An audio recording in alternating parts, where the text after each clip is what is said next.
नमस्कार, मैं आयुर्वेदिक चिकित्सक किंशुक सोनी आप सभी का स्वागत करता हूँ। राष्ट्रीय आयुर्वेद दिवस के उपलक्ष्य पे ये जो कार्यक्रम हो रहा है, उसका मुख्य उद्देश्य लोगों तक आयुर्वेद के बारे में जागरूकता फैलाना है। आयुर्वेद, आयु को जानने वाला वेद आयुर्वेद कहलाता है। इसका उपयोग करके आप अपनी आयु को बढ़ा सकते हैं। आयुर्वेद केवल एक चिकित्सा पद्धति नहीं है, आयुर्वेद जीवन जीने की कला सिखाता है। आयुर्वेद का उद्देश्य भी यही है, स्वस्थ स्वास्थ्य रक्षणम आतुर स्वीकार प्रशमनम च। मतलब सबसे पहले स्वस्थ व्यक्ति के स्वास्थ्य की रक्षा की जाए और फिर अगर वो व्यक्ति रोगी हो जाता है तो फिर उसको चिकित्सा द्वारा ठीक किया जाए। अगर आप आयुर्वेद में बताई गई दिनचर्या, ऋतुचर्या इनका उपयोग करते हैं कि हमको प्रतिदिन क्या काम करने हैं और ऋतुओं के अनुसार जो ऋतुएं बदलती हैं, वर्षा ऋतु, शरद ऋतु, इसके अनुसार अपन को क्या खाना है, कैसा काम करना है, तो आप बहुत कम बीमार पड़ेंगे, आप स्वस्थ बने रहेंगे।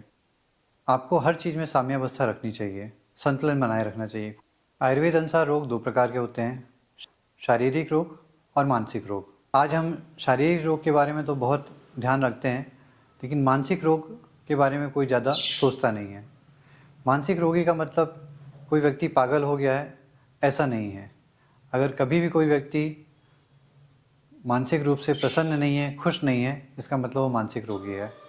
आयुर्वेद में परिभाषा भी यही बताई गई है स्वस्थ की, समदोष समाग्नि समधातु मलः क्रिया प्रसन्न आत्मेन्द्रिय मन स्वस्थ इत विधीयते।